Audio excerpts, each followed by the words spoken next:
ಸ್ನೇಹಿತರೆ, ಊಹಿಸಿಕೊಳ್ಳಿ, ಒಂದು ಸಾಮಾನ್ಯ ಮೀನಿನ ವ್ಯಂಜನದಿಂದಾಗಿ ಪ್ರಪಂಚದಲ್ಲೇ ಅತ್ಯಂತ ಬೇಡಿಕೆಯ ವ್ಯಕ್ತಿ ಸಿಕ್ಕಿಬೀಳುತ್ತಾನೆ. ಹೌದು, ಇರಾಕ್ನ ಮಾಜಿ ಅಧ್ಯಕ್ಷ ಸದ್ದಾಂ ಹುಸೇನ್ಗೆ ಮಸ್ಗೂಫ್ ಎಂಬ ಇರಾಕೀಯ ವಿಶೇಷ ವ್ಯಂಜನವು ಅಷ್ಟು ಇಷ್ಟವಿರದಿದ್ದರೆ ಬಹುಶಃ ಅಮೆರಿಕ ಸೈನ್ಯದ ಕೈಗೆ ಎಂದೂ ಸಿಗದೇ ಇದ್ದನು. ಈ ಅಚ್ಚರಿಯ ಕಥೆಗೆ ನಾವು ಹೋಗೋಣ, ಏಕೆಂದರೆ ಇದು ಕೇವಲ ಇತಿಹಾಸವಷ್ಟೇ ಅಲ್ಲ, ಒಂದು ಥ್ರಿಲ್ಲಿಂಗ್ ಟ್ವಿಸ್ಟ್ಗಳಿಂದ ತುಂಬಿದ ಕಥೆ. 32 ವಾರಗಳ ಕಾಲ ಅಮೆರಿಕ ಸೈನ್ಯ ರಾತ್ರಿ ಹಗಲು ಆಯಾಸಗೊಳ್ಳದೆ ಹುಡುಕಿತು. ಆದರೆ ಸದ್ದಾಂ ಹುಸೇನ್ ಬಗ್ಗೆ ಒಂದು ಸಣ್ಣ ಮಾಹಿತಿಯೂ ಸಿಗಲಿಲ್ಲ. ಈ ಮಿಷನ್ನಲ್ಲಿ ಅಮೆರಿಕ ಸೈನಿಕರೊಂದಿಗೆ ಸ್ಪೆಷಲ್ ಫೋರ್ಸ್ಗಳು, CIA, defence intelligence agency, national security agency ಮತ್ತು ಎಫ್ಬಿಐ ಅಂತಹ ಪ್ರಮುಖ ಸಂಸ್ಥೆಗಳು ಸಹ ಭಾಗವಹಿಸಿದ್ದವು. ಸಾವಿರಾರು ಸಿಬ್ಬಂದಿ ಕೇವಲ ಒಬ್ಬ ವ್ಯಕ್ತಿಯನ್ನು ಹಿಡಿಯುವುದಕ್ಕಾಗಿ ತಮ್ಮ ಪೂರ್ಣ ಸಮಯವನ್ನು ಮೀಸಲಿಟ್ಟಿದ್ದರು. ಅವನೇ ಸದ್ದಾಂ ಹುಸೇನ್. ಅಸಲಿಗೆ ಅಮೆರಿಕಾಗೆ ಈ ವ್ಯಕ್ತಿಯಿಂದ ಅಷ್ಟು ದೊಡ್ಡ ಬೆದರಿಕೆ ಏನು? ಕೊನೆಗೆ ಭೂಮಿಯ ಆಳದಲ್ಲಿ 6 ಅಡಿ ಗುಂಡಿಯಲ್ಲಿ ಅವನನ್ನು ಹೇಗೆ ಕಂಡುಹಿಡಿದರು? ಈ ಪ್ರಶ್ನೆಗಳಿಗೆ ಉತ್ತರ ತಿಳಿಯಬೇಕೆಂದರೆ ವಿಡಿಯೋ ಅಂತ್ಯದವರೆಗೂ ನೋಡಿ. ಕಥೆ ಪ್ರಾರಂಭವಾಗುತ್ತದೆ 2001 ಸೆಪ್ಟೆಂಬರ್ 11ರ ದಾಳಿಗಳ ನಂತರ. ಅಲ್-ಖೈದಾ ಗುಂಪು ನ್ಯೂಯಾರ್ಕ್ ಮತ್ತು ವಾಷಿಂಗ್ಟನ್ ಡಿಸಿಗಳ ಮೇಲೆ ಮಾಡಿದ ಭಯಾನಕ ದಾಳಿಗಳು. ಆ ದಾಳಿಗಳ ನಂತರ ಅಮೆರಿಕದ ಕೋಪವನ್ನು ಪ್ರಪಂಚವೇ ನೋಡಿತು. ಅಂದಿನ ಅಧ್ಯಕ್ಷ ಜಾರ್ಜ್ ಬುಷ್ ಒಂದು ಗಟ್ಟಿ ನಿರ್ಧಾರವನ್ನು ತೆಗೆದುಕೊಂಡರು: ಭಯೋತ್ಪಾದನೆಗೆ ಬೆಂಬಲ ನೀಡುವ ಯಾರನ್ನಾದರೂ ಗುರಿಯಾಗಿಸಿಕೊಳ್ಳುತ್ತೇವೆ ಎಂದು. ಸದ್ದಾಂ ಹುಸೇನ್ ಆ ದಾಳಿಗಳಿಗೆ ನೇರ ಸಂಬಂಧವಿಲ್ಲದಿದ್ದರೂ ಅಮೆರಿಕಾಗೆ ಒಂದು ಬಲವಾದ ನಂಬಿಕೆ ಇತ್ತು, ಅವನು ವಿವಿಧ ಭಯೋತ್ಪಾದಕ ಗುಂಪುಗಳಿಗೆ ಪರೋಕ್ಷವಾಗಿ ಸಹಾಯ ಮಾಡುತ್ತಿದ್ದಾನೆ ಎಂದು. ಆದರೆ ಇರಾಕ್ ಮೇಲೆ ದಾಳಿ ಮಾಡಲು ಈ ಕಾರಣ ಒಂದೇ ಸಾಕಾಗಲಿಲ್ಲ. ಅಮೆರಿಕ ಸದ್ದಾಂ ಹುಸೇನ್ ಆಡಳಿತವನ್ನು ಅಂತ್ಯಗೊಳಿಸಬೇಕೆಂದು ಗಟ್ಟಿಯಾಗಿ ನಿರ್ಧರಿಸಿತು, ಏಕೆಂದರೆ ಕಳೆದ 24 ವರ್ಷಗಳಿಂದ ಅವನು ಇರಾಕ್ನಲ್ಲಿ ವಿವಿಧ ಹುದ್ದೆಗಳಲ್ಲಿ ಅಧಿಕಾರದಲ್ಲಿದ್ದನು. ಅದಕ್ಕಾಗಿ ಇರಾಕ್ ಮೇಲೆ ದಾಳಿಗೆ ಒಂದು ಬಲವಾದ ಕಾರಣ ಬೇಕಿತ್ತು. ಅಮೆರಿಕ ಒಂದು ದೊಡ್ಡ ಆರೋಪವನ್ನು ಮಾಡಲು ಪ್ರಾರಂಭಿಸಿತು: ಸದ್ದಾಂ ಹುಸೇನ್ ಇರಾಕ್ನಲ್ಲಿ ಭಾರೀ ವಿನಾಶಕಾರಿ ಆಯುಧಗಳನ್ನು ಮರೆಮಾಚಿದ್ದಾನೆ ಎಂದು, ಅಂದರೆ ಅಣ್ವಸ್ತ್ರಗಳಿವೆ ಎಂದು. ಈ ಆರೋಪವನ್ನು ಆಧಾರವಾಗಿಟ್ಟುಕೊಂಡು 2003 ಮಾರ್ಚ್ ತಿಂಗಳಲ್ಲಿ ಅಮೆರಿಕ ಇರಾಕ್ ಮೇಲೆ ದಾಳಿ ಮಾಡಿತು. ಈ ದಾಳಿಯಲ್ಲಿ ಅಮೆರಿಕಾಗೆ ಬ್ರಿಟನ್, ಆಸ್ಟ್ರೇಲಿಯಾ ಮತ್ತು ಪೋಲೆಂಡ್ ದೇಶಗಳ ಸೈನ್ಯಗಳು ಸಹ ಸಹಾಯ ಮಾಡಿದವು. ಕೇವಲ 3 ವಾರಗಳಲ್ಲೇ ಈ ಸೈನ್ಯಗಳು ಇರಾಕ್ ರಾಜಧಾನಿ ಬಾಗ್ದಾದ್ವರೆಗೂ ತಲುಪಿದವು. ದಾಳಿ ಪ್ರಾರಂಭವಾದ ಮೊದಲ ದಿನದಿಂದಲೇ ಸದ್ದಾಂ ಹುಸೇನ್ ಎಲ್ಲಿಗೋ ಅದೃಶ್ಯನಾದನು.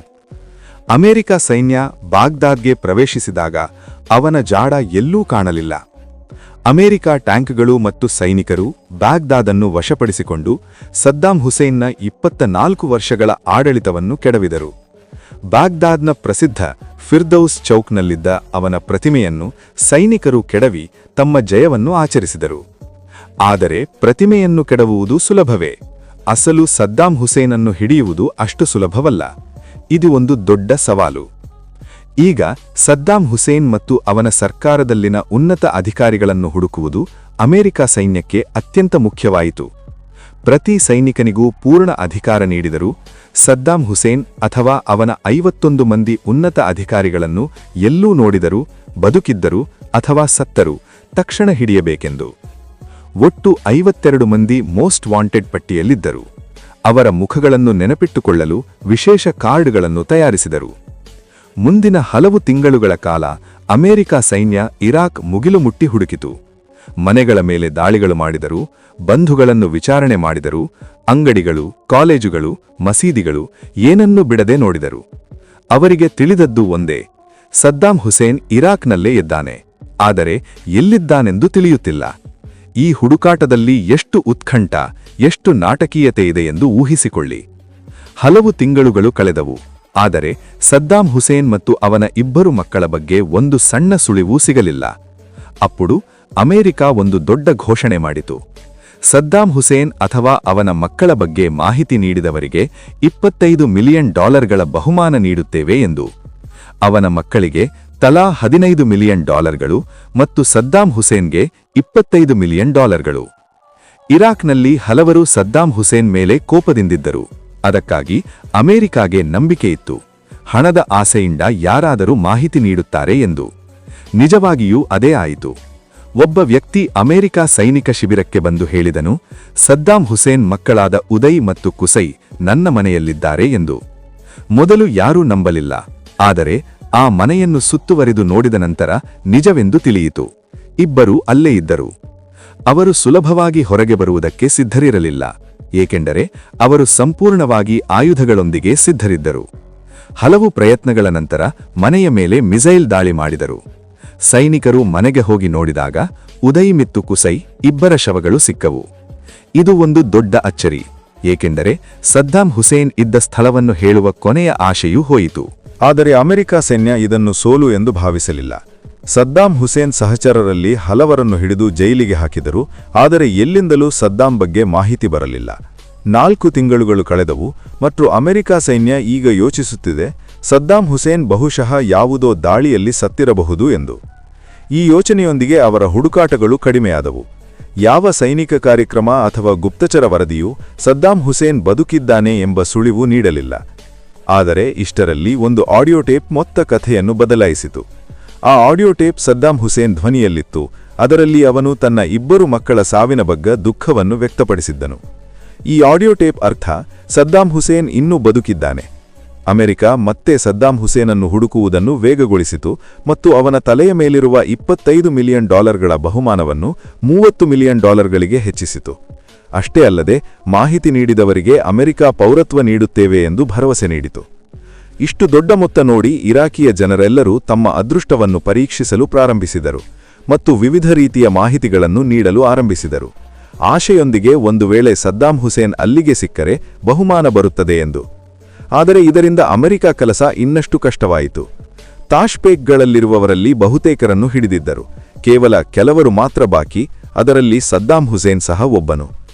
ಇಂತಹ ಸಮಯದಲ್ಲಿ ಡಿಫೆನ್ಸ್ ಇಂಟೆಲಿಜೆನ್ಸ್ ಏಜೆನ್ಸಿಗೆ ಸೇರಿದ ಸಾರ್ಜೆಂಟ್ ಎರಿಕ್ ಮ್ಯಾಡಕ್ಸ್ ತಾಷ್ಪೇಕ್ಗಳಿಗಿಂತ ಭಿನ್ನವಾಗಿ ಮತ್ತೊಂದು ದಿಕ್ಕಿನಲ್ಲಿ ಯೋಚಿಸಲು ಪ್ರಾರಂಭಿಸಿದನು. ಅವನು ಗಮನಿಸಿದನು, ಮೋಸ್ಟ್ ವಾಂಟೆಡ್ ಪಟ್ಟಿಯಲ್ಲಿರುವವರು ಹೆಚ್ಚಾಗಿ ಸದ್ದಾಂ ಹುಸೇನ್ ಸರ್ಕಾರದಲ್ಲಿ ಉನ್ನತ ಅಧಿಕಾರಿಗಳು. ಅವರ ಶಕ್ತಿ ಸದ್ದಾಂನಿಂದ ಬಂದದ್ದು, ಆದರೆ ಸದ್ದಾಂನ ಶಕ್ತಿ ಅವರಿಂದಲ್ಲ. ಈಗ ಸದ್ದಾಂ ಹುಸೇನ್ಗೆ ಅತ್ಯಂತ ಅಗತ್ಯವಿರುವವರು ಅವನ ಬಾಡಿಗಾರ್ಡ್ಗಳು. ಸದ್ದಾಂ ಹುಸೇನ್ ಬಾಡಿಗಾರ್ಡ್ಗಳು 3 ರೀತಿಯಾಗಿ ವಿಂಗಡಣೆಯಾಗಿದ್ದರು. ಮೊದಲ ರೀತಿ ಅವನ ಕಟ್ಟಡಗಳನ್ನು ರಕ್ಷಿಸುವವರು. ಎರಡನೇ ರೀತಿ ಅವನು ಹೋಗುವ ಸ್ಥಳಕ್ಕೆ ಮುಂಚಿತವಾಗಿ ಹೋಗಿ ಸುರಕ್ಷಿತಗೊಳಿಸುವವರು. ಮತ್ತು ಮೂರನೆಯ ರೀತಿ ಅವನೊಂದಿಗೆ ಯಾವಾಗಲೂ ಇರುವ ವೈಯಕ್ತಿಕ ರಕ್ಷಕರು. ಈಗ ಸದ್ದಾಂ ಹುಸೇನ್ಗೆ ಈ ಮೂರನೆಯ ರೀತಿಯ ರಕ್ಷಕರು ತುಂಬಾ ಅಗತ್ಯ. ಎರಿಕ್ ಮ್ಯಾಡಕ್ಸ್ ಈ ರಕ್ಷಕರನ್ನು ಹುಡುಕಲು ಸದ್ದಾಂ ಹುಸೇನ್ ಸ್ವಸ್ಥಳವಾದ ಟಿಕ್ರಿತ್ಗೆ ಹೋದನು. ಅಲ್ಲಿಗೆ ಅವನು ಸದ್ದಾಂ ಹುಸೇನ್ ಬಾಡಿಗಾರ್ಡ್ ಮೊಹಮ್ಮದ್ ಇಬ್ರಾಹಿಂ ಓಮರ್ ಮಗನನ್ನು ವಿಚಾರಣೆ ಮಾಡಿದನು. ಆದರೆ ಆ ಬಾಡಿಗಾರ್ಡ್ ಎಲ್ಲಿಗೋ ಅದೃಶ್ಯನಾಗಿದ್ದನು.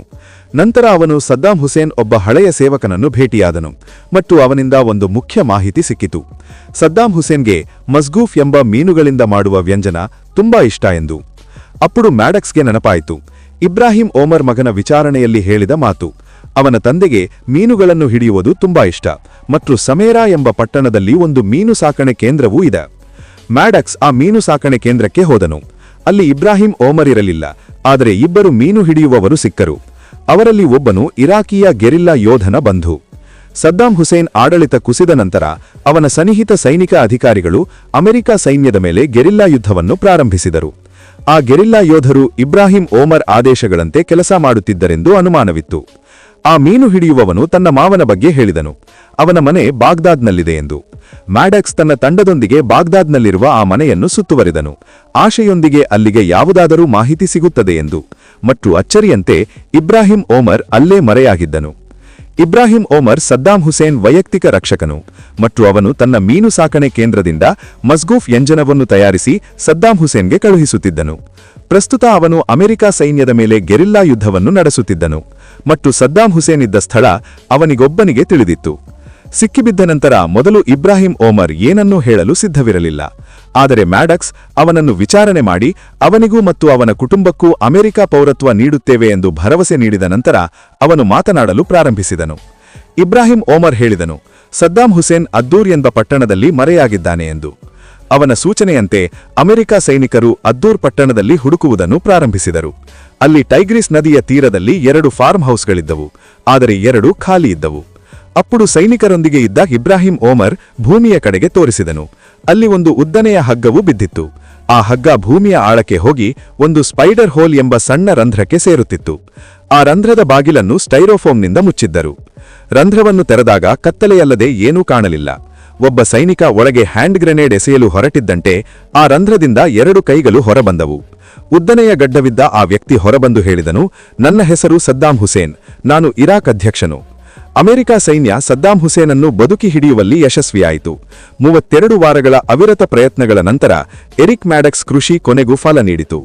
ನಂತರದ ವಿಶ್ಲೇಷಣೆಯಲ್ಲಿ ತಿಳಿದದ್ದು, ಸದ್ದಾಂ ಹುಸೇನ್ಗೆ ಮಸ್ಗೂಫ್ ಎಂಬ ವ್ಯಂಜನ ಇಷ್ಟವೆಂದು ತಿಳಿಯದಿದ್ದರೆ ಬಹುಶಃ ಮ್ಯಾಡಕ್ಸ್ ಇಷ್ಟು ದೂರ ಬರಲು ಸಾಧ್ಯವಿರಲಿಲ್ಲ. ಇರಾಕ್ ಮೇಲೆ ದಾಳಿ ಮಾಡಿದಾಗ ಹೇಳಿದ ಆರೋಪ, ಅಲ್ಲಿ ಭಾರೀ ವಿನಾಶಕಾರಿ ಆಯುಧಗಳಿದೆ ಎಂದು. ಅದು ನಿಜವಾಗಲಿಲ್ಲ, ಏನೂ ಸಿಕ್ಕಿಲ್ಲ. ಅಮೆರಿಕ ಅಧ್ಯಕ್ಷ ಜಾರ್ಜ್ ಬುಷ್ ಸ್ವತಃ ಒಪ್ಪಿಕೊಂಡರು, ನಮಗೆ ಅಲ್ಲಿ ಏನೂ ಸಿಕ್ಕಿಲ್ಲ ಎಂದು. ಈ ವಿಡಿಯೋ ನಿಮಗೆ ಇಷ್ಟವಾಯಿತೆಂದು ಭಾವಿಸುತ್ತೇನೆ. ದಯವಿಟ್ಟು ಲೈಕ್ ಮಾಡಿ ಮತ್ತು ಶೇರ್ ಮಾಡಿ.